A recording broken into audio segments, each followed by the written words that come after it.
Yeah, so hello everybody. Hello Madrid. My name is Josh. I'm here from Spotify. I'm going to talk to you today about how we at Spotify shorten our feedback loop. What I mean by that is how our big data ecosystem has evolved over time to allow us to produce real-time insights. So quick background for me. My role at Spotify is I'm actually a technical product owner. That means I work with a team. We build features for we build infrastructure for other teams and developers to use. I work right now with fast processing infrastructure, so that's stream processing real time. I previously worked on the Hadoop team as an engineer, building out our Hadoop cluster from around 100 machines when I started in 2013 to about 2,500 that we have today. So to begin, I'm going to start with a little story. In 2008, Spotify launched. And what was really amazing about Spotify at the time is that people were used to downloading music in order to listen, or they were used to buffering and queuing up for music. I know there was a joke that I was trying to find around a real player, if anybody remembers that back in the time. It was ridiculous how long you had to buffer before you were able to get audio out of it. So when Spotify came along, they had this gigantic catalog that had almost everybody's favorite albums and artists and tracks in it. And they were all instantly available. When you clicked the play button, you instantly got music. Click, audio. And that was just an amazing experience. But behind the scenes, it was a totally different experience. If you were an analyst that was trying to find out how your feature was doing, or how people were listening to music, it would take days to produce those insights. And behind the scenes, that's because our infrastructure looked a little bit like this. This is greatly simplified. But at the beginning, people are interacting with their client, either through the desktop, or their Android or iPhone, or various devices.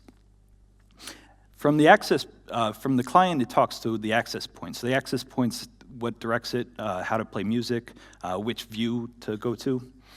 And that's also logging event data. So let's say a user is searching for Beyonce, or they finish playing a song, that gets logged on the access point. From there, a Kafka producer picks it up and sends it through a Kafka cluster. We have 4 different data centers from around the world that these Kafka producers are running in. All that data gets sent to Kafka consumers in our London data center, where our Hadoop cluster is. Once it's on the Hadoop cluster on HDFS, it gets cleaned, deduped, and is available for Hadoop downstream processing. So all those pieces take bits of time. The transfer for the Hadoop the Kafka pipeline takes at least minutes on best case, 30 seconds to minutes on best case, transferring data across the world. Then once it's in HDFS, it takes hours to clean. We bucket data usually in hour windows, and we also wait till we're pretty sure that we have all the data from all the various data centers. So that can be hours before the cleaning process even kicks off. Then once it's there, you have all the various pipelines that kick off. And if you want to run ad hoc queries, you might be waiting hours to get capacity and to be able to process. So at the end, it's days to insights. And why is that a problem? So here's a slide I borrowed from Michael Franklin. He's a professor at UC Berkeley and director at AMPLab. So as you see, the value of data decision-making decreases over time. On the left, you have your critical insights that are used to prevent and predict behavior. Things like operational monitoring, I think, fall under these categories. Things like, is my service actually up? Are they responding to queries? Are people experiencing terrible latencies?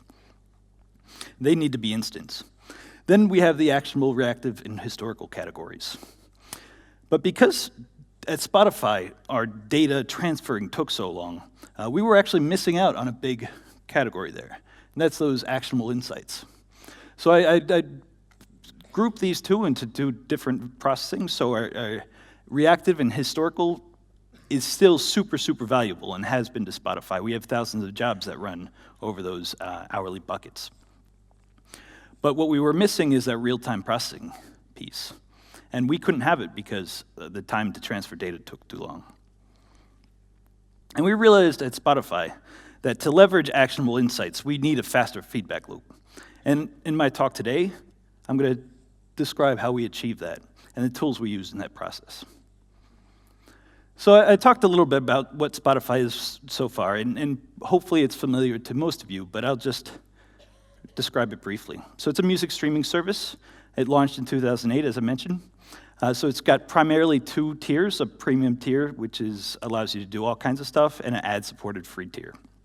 It's available in 60 countries. We recently just launched in Japan. We have over 100 million active users that can play from a category of over 30 million songs, and those users and songs can buy for over 1 billion plays every day. And we have data, lots of data.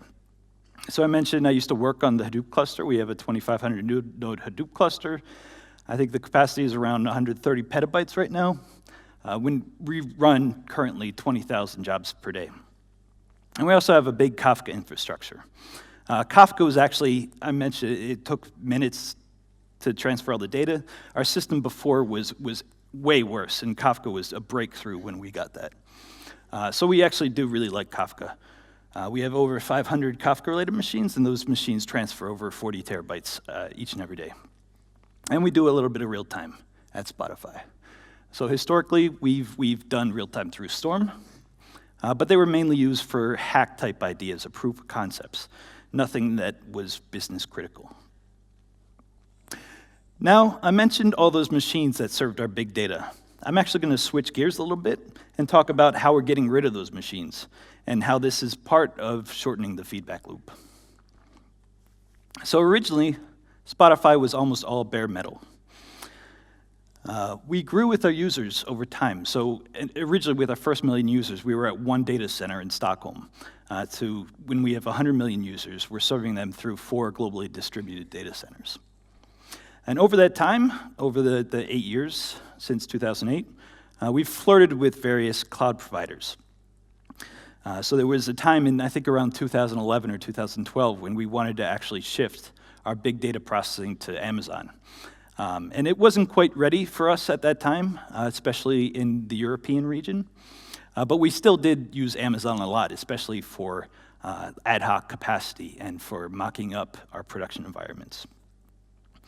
But in 2014, our CTO gathered various people from around the company and said, hey, maybe we should actually try this cloud thing, and we should try it for real. So we decided to do that. And we had a couple reasons for moving to the cloud. 2 primary ones. The first one is that cloud providers have matured over time, and they've become on par in reliability with what we could actually do on-premise. And they actually offer additional functionality that usually we had to build out with our infrastructure teams that we didn't necessarily want to build. The second one is that owning and operating physical machines is not a competitive advantage for Spotify. It's not going to make us win the music streaming industry if we have the fastest machines or anything. If we can get that instant playback, if we can do that in the cloud or on-premise, then that's good enough. And if we can do it on cloud, then we don't have to worry about managing capacity and having all these teams that deal with that and opening up new data centers as we grow. And not only did we decide to move to the cloud, but we decided to go with Google's cloud. And why did we do that? One primary reason here, and that's we believe that Google leads the industry in big data technologies. Their MapReduce paper was influential in the creation of Hadoop, and they have various other papers that became open source and Apache projects. So we believe that tapping directly into that source, it's going to actually give us a competitive advantage, being able to process data. So in order to explain how we shorten the feedback loop at Spotify, I actually need to run through a few specific Google Cloud building blocks that we rely on heavily in this process. Now, as Thomas mentioned BigQuery, so I don't actually have to go through this very often, but how many people here have used BigQuery? Can you raise your hand? Okay, so a few. So it's an ad hoc and interactive query service for massive, massive data sets. If you've used Apache Hive, it's got a very similar solution to that use case. It's not a similar solution. It serves a similar use case. It leverages much of Google's internal tech. For example, Dremel is the query execution engine, Colossus for distributed storage, Borg for distributed compute, and Juniper for its amazing network technology. And to put this in perspective, I'm not going to do a live demo, but I will show some numbers here. So coming to Spain, outside of wanting to try all the great chorizo, I wanted to find out two things coming here. And the first, it's really how popular Spotify is here. So first question I wanted to know is, what are the top 10 songs last month in Spain? The second question is, how many hours did Spanish users spend on Spotify service? And here's that first question. So, but one thing to note is both of these queries are actually very similar. Hive has a query language, BigQuery has their own query language. They're actually standardizing on standard SQL. So I had to change very little to run these in both environments. So the BigQuery query ran in about a minute and a half, processed 1.5 terabytes of data in order to answer the question. Hive took around 45 minutes, so almost enough to watch a half of a football match. And it processed over 15.5 terabytes. So it already jumps out to you, like it's such a big difference.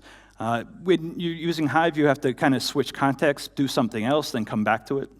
With BigQuery, you're able to sit right there. Maybe you switch over to read an email or to answer a message on Slack or something. But you stay in that same context, and that's pretty powerful. And here's the result. Maybe this is familiar to the audience. Some of these artists are pretty foreign to me. Actually, the most surprising thing for me is that number 3 one. Ricky Martin took the United States by storm in I think the late 1999, 2000 with the Living La Vida Loca. But he's been he's kind of disappeared since then. So I wasn't actually aware that he was still producing music in popular music. So that was interesting. Here's my other query. So how much time did users in Spain spend on Spotify last month? It's a much simpler query. It's just a simple aggregation over the data. You don't have to do any of the sorting or the ranking. In BigQuery, it took 33 seconds, and Hive took about 16 minutes. Now, one thing about these results, as I note in small font at the bottom, like this, we could have optimized Hive a little bit more. If you saw Alan's talk earlier in the day, there's definitely some things we could have done to improve the Hive results here. We could have used Hive 2.0 instead of 0.14, or used a different format. Here, we're using Avro, which is a wide format, instead of a columnar format, which BigQuery uses. Oh, and this is the answer. So last month, users in Spain spent nearly 10,000 years listening to Spotify. 10,000 years of music, so that's pretty cool and pretty impressive. And BigQuery at Spotify. So the interactive and ad hoc, because of these results, or results like this is a typical analyst experience. It immediately, the use case started to drive to BigQuery. And the biggest problem that we had as an infrastructure was actually being able to move the data to BigQuery fast enough so that analysts could consume it. And a very interesting thing that we learned is that the pace of learning increases as frictions to the question decrease. So because the analyst is able to sit there and ask question after question, they're able to get so much further at the end of the day and ask so much more advanced questions and get much better results. And that's really just, it's a mind-blowing difference from when dealing with a frustrated analyst that's complaining to me that they don't have capacity to run their query on the cluster, or they have to wait till 6 p.m. on a Sunday afternoon in order to get all the resources. To be able to just throw it at BigQuery and get the answer right there, it was a pretty big difference. So that's our first building block. The next one is Cloud PubSub. Similar question, how many people have used or heard of Cloud PubSub? Okay, a few. So it's at least once globally distributed message queue. It's for very high volume, high throughput messages with low topic publish subscribe. So it doesn't serve the use case of needing to fan out to millions of users or topics, but it does for very high volume topics. So you can think of it as something very similar to Kafka, or if you use Amazon, similar to Kinesis. But the great thing about it versus Kafka, for us at least, was that we don't have to operate all the servers and support the infrastructure and the services that support it, like Zookeeper. So similar to BigQuery, once we had access to all the tools available at Google Cloud, we put PubSub to the test. So our typical event load is something around the order of 800,000 events every second. And when we were building our real-time team, we wanted to see if we could transfer that load over to PubSub because we wanted to get better results. And we did it, and it was no problem. We had a couple interesting emails from the PubSub SRE team begging us to let them know next time we do another load test. But other than that, it was pretty painless. And what was even more interesting is that the P99 latency of ingestion into Elasticsearch, so this is actually the results of one of their production services, was 500 milliseconds. So in the best case in a Kafka system, we were looking at a few seconds of latency from end to end, from the time that we received the event on our access point to the time it was in our Hadoop cluster. But here, a P99 is 500 milliseconds. I think our median is something like 220 milliseconds. So instantly opens up a whole wide range of use cases. And the third point, ingestion from globally distributed 9 GCP data centers, absolutely painless. So there was a interesting problem, I think it was around 2014. A shark bit into the cable in some transatlantic cable, and it actually really affected our event delivery system. We had to reroute everything through the Pacific because it was just, we were experiencing such contention trying to use the transatlantic line. But with PubSub, we don't have to worry about that. We just throw it to Google and let them deal with the networking aspect. It's pretty impressive. The third service I want to talk about is, the third building block is Cloud Data Flow. So final question, how many people have used or heard of Cloud Data Flow or Apache Beam? Okay, I think there's some talks about Apache Beam this conference. Data Flow is a managed service for running both batch and streaming jobs. The really interesting thing about it, it's got a unified API so that you can write once, run in multiple modes. In reality, you probably need to change your code a little bit to transfer it to the streaming mode, but mostly it's the same. So it's similarly like the other tools, was inspired by internal Google tools like Flume Java and Mailwheel. And its model is open source as Apache Beam. So at Spotify, we use it in both batch and streaming modes. In batch mode, we actually run it through this wrapper, this Scala wrapper called Shio. If anybody was in the Apache Big Data Conference a few days, I think in nearby Seville, there was someone that talked about Shio and how that's getting integrated in Apache Beam. So at Spotify, we ran a lot of scalding jobs. Shio provides a very similar interface and allows people that know Scala to easily port over and start using data flow. So it's actually so useful that most of our batch processing jobs are being written in Shio now instead of Hadoop MapReduce or any of the frameworks over top of Hadoop. And also, we use a lot of streaming. So Cloud Data Flow in streaming mode is exactly one stream processing framework. It's been a replacement for our Spark or Flink streaming and Storm workloads at Spotify. So one interesting thing to note about this is it optimizes for consistency, which has, in our experience, sometimes complicated our ability to transfer over those real-time workloads. Occasionally, we'll see a slow PubSub server or something that will block our pipeline. So that's been a bit of a challenge to try to get over that. Here's a quick slide of one of our jobs that's running on the cluster. This was actually used to track a market launch. Last month, we launched Japan. And this was a job that was producing dashboards for that. So to put that in perspective, here's a quick view of the timeline. So we began working with Google Cloud in late 2014. Almost immediately, people started to use BigQuery and love BigQuery. A few months after that, PubSub started to take over our Kafka use case, especially with real-time. A little bit after that, Dataflow really became the go-to source for our batch processing. And just recently, we've been transitioning most of our Storm workloads to Dataflow streaming. So those are the building blocks. This next section, I'm going to talk about how we've actually used those to build that faster feedback loop. So here's a problem my team was put at the beginning of the year.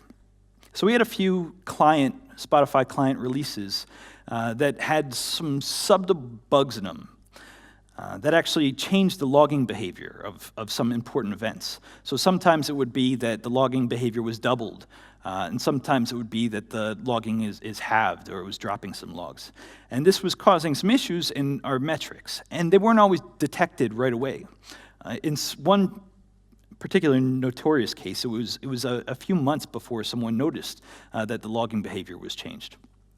And this involved a really expensive and long process to go back through the historical data and get the correct results. So this was the problem that we had to solve. We want to detect it within minutes instead of months or hours or days if this logging behavior changes. Now before, we couldn't do this. It was hours or minutes before we would even have data available on HDFS or at our Kafka consumers so that we could pull it from Kafka. So we needed to do something different. So the first thing we did, we built a system that we internally call Pulsar. Pulsar is just a simple service that takes the events from the access points. So the clients are talking to the access points, and right there, they're also sending it to this service, Pulsar. And that's feeding it into Google Cloud PubSub. And it's feeding it in event-based topics. It also can feed it into like these aggregated topics, as I'll talk about in a bit. And that really replaces our Kafka real-time event feed. So here's a little overview of how that fits in our architecture. So we have the clients on the left, we have the access point in the middle. We also have back-end services that are talking to it, like the back-end service that serves search results. That's all getting fed into Pulsar, which is just taking it and translating it into PubSub, into these various topics. And once it's in PubSub, you can do anything with it. You can process it using Storm, you can process it using Dataflow, or you can actually feed it into another backend service and get results. So once it's in PubSub, what we wanted to do, we wrote a Dataflow job that subscribes to some of those important events that we wanted to track. We aggregate the events into minute windows. The minute windows allows us to join with a different event so that we can actually normalize the event and produce rates of logging, which is useful. I'll talk about that in a minute. And what's really awesome about this is that it's also always running.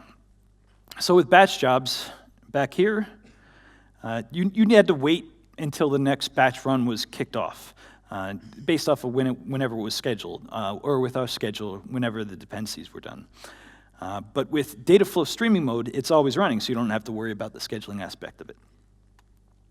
And once what Dataflow does is it writes it into BigQuery. It's getting all those aggregates, and that allows you to do really quick ad hoc inspections of the events and slice and dice on different dimensions. But that's not quite the end. The last piece that we have is we want to visualize it, make it really obvious when these rates are changing.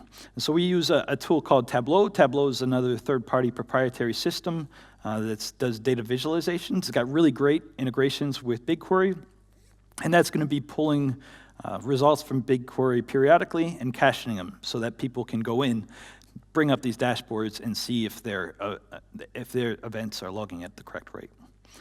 So this is a little architectural overview of how it flows. So we have the Tableau visualization that's pulling from BigQuery. BigQuery is getting populated by Dataflow. Dataflow is pulling from the PubSub topics. PubSub topics are getting populated by Pulsar, which is actually talking to the clients. And that's all those pieces in the process. Before, it was seconds or minutes, or even hours. Now we're talking about milliseconds and seconds. So the PubSub piece is milliseconds. The Dataflow processing is milliseconds. Queries for visualizations, BigQuery, it's not real time, but it still is pretty quick. We're talking about seconds. The only thing that's not seconds is our minute bucketing. And that's something that we decided to do in order to normalize it. We could easily have avoided that step and just had second processing. And here's what this actually looks like. So at the left here, we have an employee nightly release.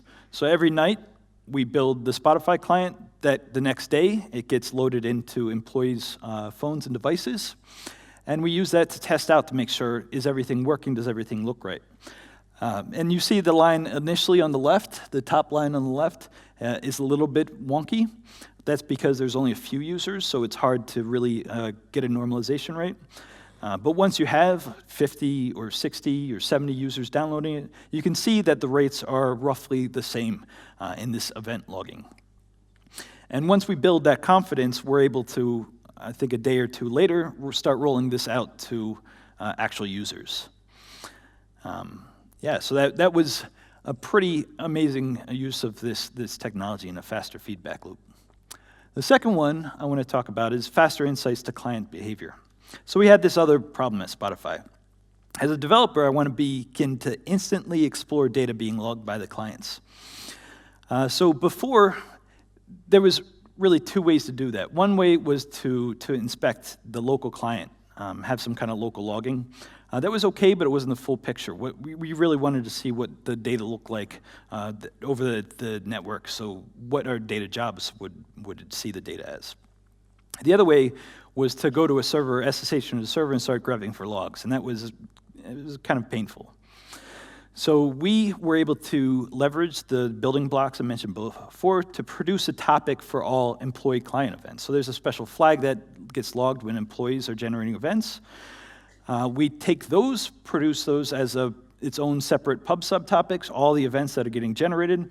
We store this into Elasticsearch, it's another tool, and visualize it in Kibana, which works very well with Elasticsearch.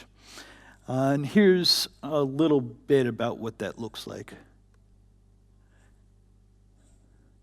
So this is a little demo of me playing different music from my Discover Weekly playlist.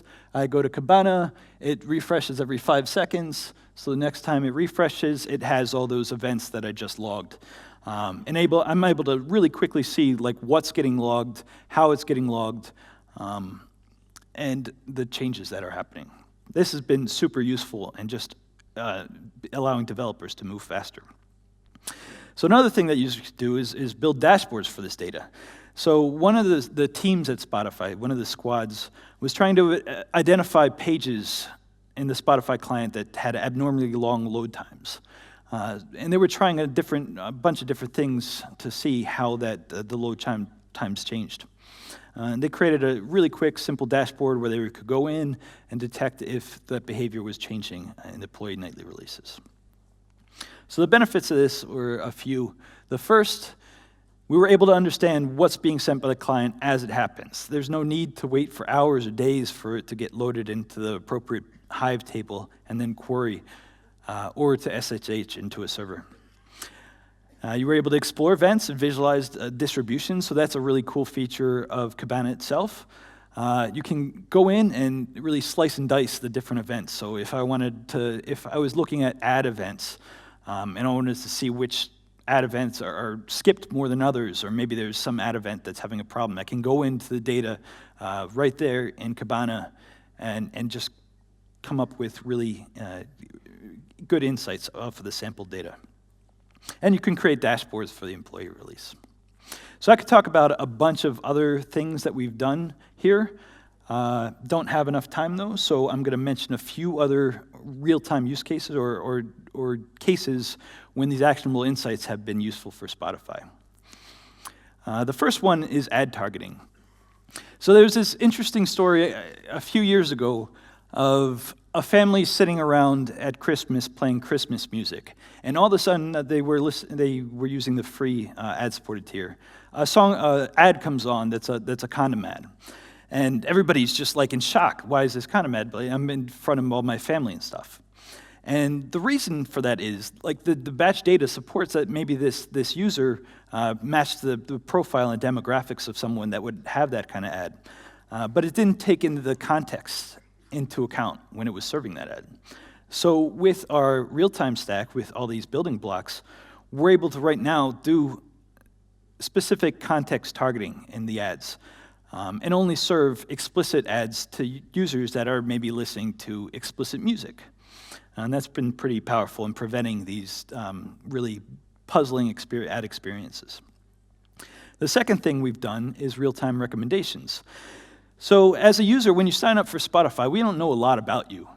We know basic gender and demographic information, age, things like that. But we don't really know what kind of music you listen to and love. We try to get good at this by asking a few questions during onboarding. But still, there's so much variety of music and musical preferences that we use in our recommendations. So we want to learn as soon as possible what kind of music we can recommend and what kind of music you really like. So what we do is we compute a real-time vector that matches your user profile, and we use that to serve instant recommendations. And over time, that's going to improve. After a few weeks, we have a good enough idea that we can create a Discover Weekly, which is a really custom recommendation. But we've seen it actually increase our retention, being able to serve those recommendations faster and really personalized. And that's all done through the real-time stack. This third one, and the final one that I'm going to talk about today, is so there's this show called X Factor. I don't know if they have a Spanish version. It's a musical contestant show. It's popular, I guess, in the UK and in Australia. So one of the things that Spotify has been asked for before in the past is to partner up with these shows to kind of replace the voting aspect of it. In the past, we could never do it because we couldn't rely on getting the data fast enough for it. So just last month, we were asked again, could we help out with X Factor to drive this widget supporting the contestants on the show? And we were able to say yes. So we built this little feature that just takes the songs that are being loaded into Spotify immediately after the show is over, and we're tracking the listener behavior and using that to feed into this playlist that's on the X Factor show that they promote, and that gets kind of factored into the whole voting process. And that's something that we couldn't do before, but now with our faster feedback loop, we have been able to do. So that was quite a bit of information. I want to quickly recap and reiterate the lessons that we learned through this process. So there are several categories of data, each with declining value as time to generate them increase. The things at the right are still super, super, super valuable, and that made Spotify data-driven in the past. But what we were missing out is that left category, the real-time processing insights and actionable insights. And that's because behind the scenes, things just took too long in order to transfer. And to leverage those actionable insights, we needed a faster feedback loop. We couldn't get those actionable insights if it already took us hours in order to process and generate insights. To do this, we were able to leverage a few critical tools in Google's cloud offering. We mainly just had to build the connections between the various pieces and rely on the cloud infrastructure for the rest. And that dropped us from hours to insights to seconds to insights. And we've seen this be pretty valuable so far in our relatively recent experience. First one, detecting problems early in data avoids these long backfills or long-term data loss. So when we were releasing the buggy client versions, that whole cleanup process was long and expensive, and by detecting those problems earlier, we don't have to deal with that anymore. We can prevent the releases from going out that are buggy and not have to clean it up. The second one is that instant insights on newly developed features allows teams to iterate quickly and take more risks. So if you're developing features and you're doing something that you may be not comfortable with, like some kind of different logging, you can build you can see instantly when the employee release goes out, like how those features are being used, is it being done correctly, and you're able to move faster versus having to wait for hours or maybe days to get those same insights on Hadoop or through a longer query. And the last one is providing a quicker ad hoc querying engine allows teams to ask more questions and learns faster. So this is, again, BigQuery was really a savior when it came to our analysts and their ability to learn and answer questions and do things on our data. So at Spotify, we've leveraged Google's cloud tools, such as PubSub, Dataflow, and BigQuery. But there are actually a lot of different tools that we could have used that are available in open source or other cloud providers. I know Presto has been used a lot by other teams, and it serves a similar use case to the BigQuery. And that's similarly been revolutionary, I know, to some companies. And it's not only those cloud tools, but other open source tools really helped us along this way. Open source like Elasticsearch and Kibana, and also proprietary solutions like Tableau. They've been super useful in our ability to shorten the feedback loop and get these actionable insights. So I always like to end with a little bit of the future and where we're going. So the real-time mission that we started at Spotify is still in its early years, just started about middle of last year. Where we want to go is transition to a place where batch processing is the first way you go to process data, to where stream processing, unbounded data, is where we're going. So the sun never sets on Spotify. So why should we impose boundaries on the data? The data is continually being changed, and people are continually using it. And behavior is changing in such a way that maybe you want your search index to continually be updating instead of only updated once a day. And that's really where we want to go.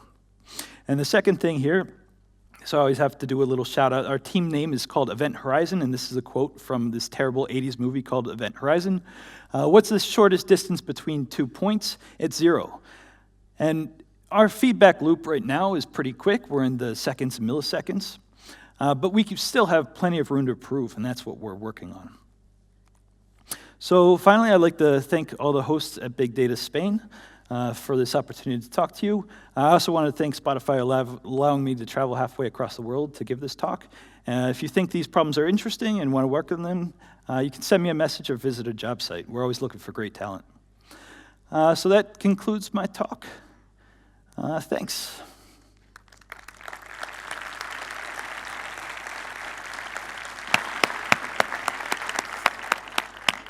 Okay, there must be questions, yes, in the middle, yeah. Thank you.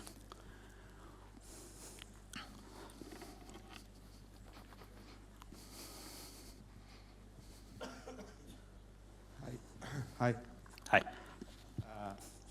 We all know that Spotify is an excellent product, and I want to thank you for doing it. I wanted to ask you a question about the recommendation engine.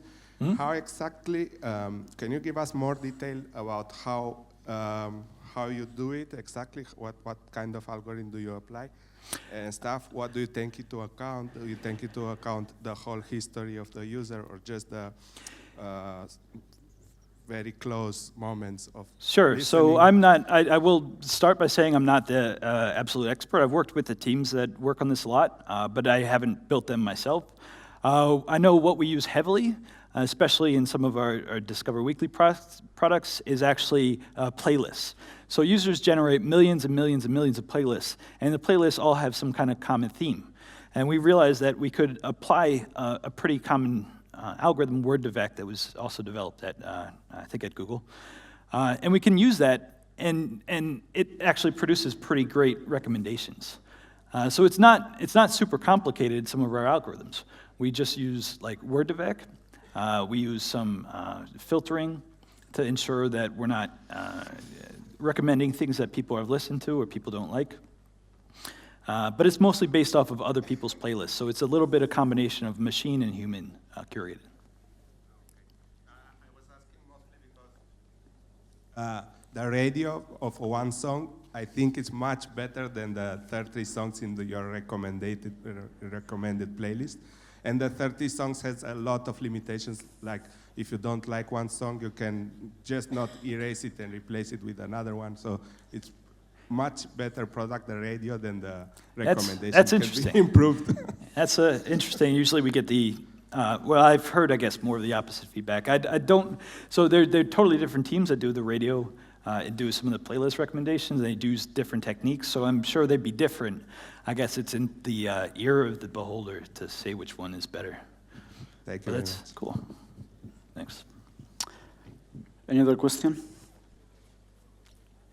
Yes, maybe. Oh, sorry.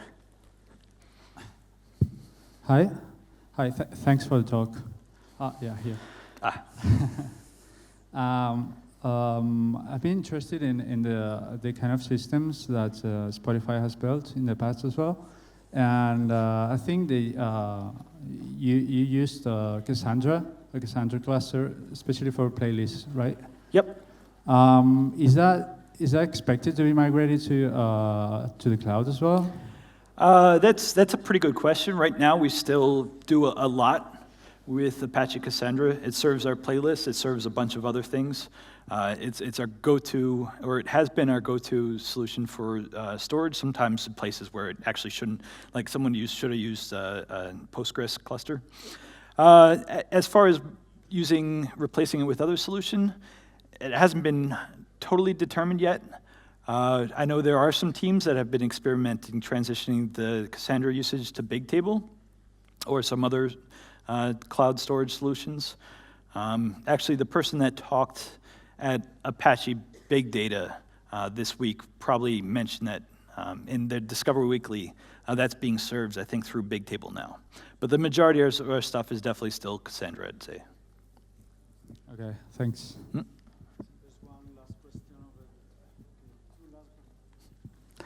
Yeah.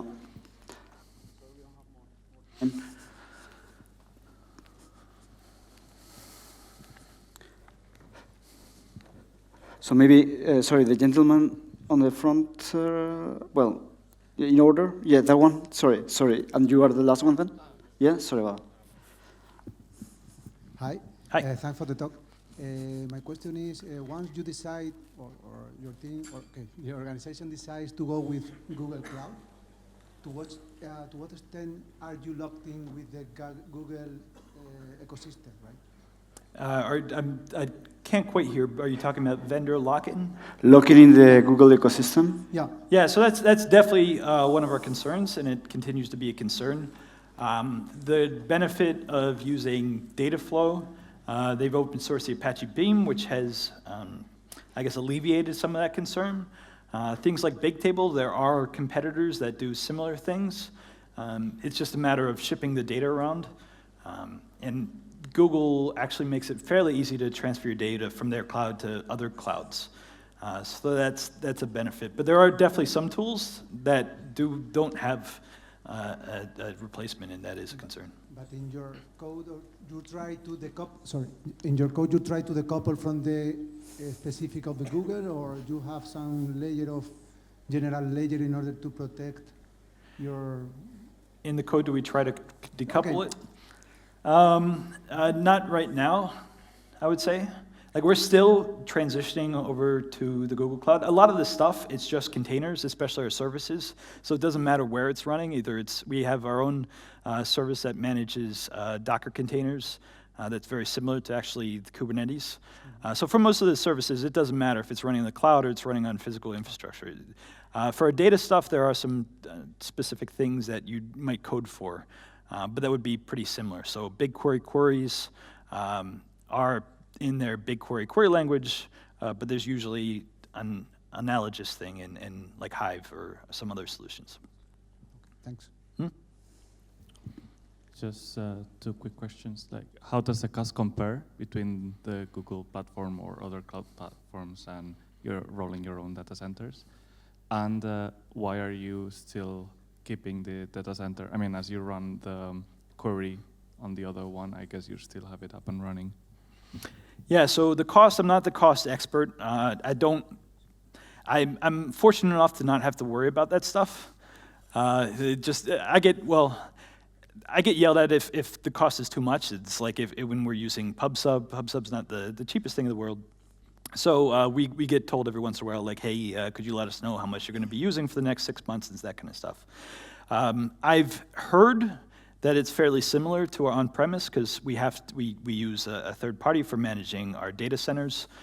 So all the various costs and the cost of having the team that is dedicated to provisioning, the network team that's dedicated to all these things, like there are also costs that we don't have to deal with the cloud. So I think it's fairly similar. I'm not a authoritative source on that though. The second question was, why do we still have the physical data center? Because it does take a while to migrate everything. There's some things that we coded to the last question, there's some pieces that we do really have to containerize in order to translate it over to the cloud.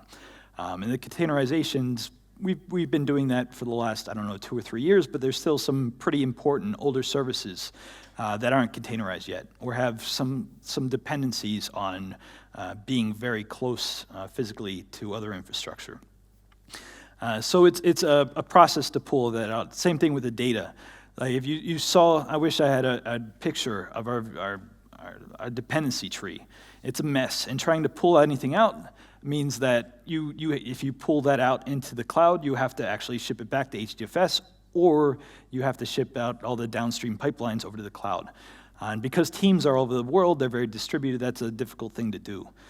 So that's actually what we're working on. I hope to have that finished by the end of next year.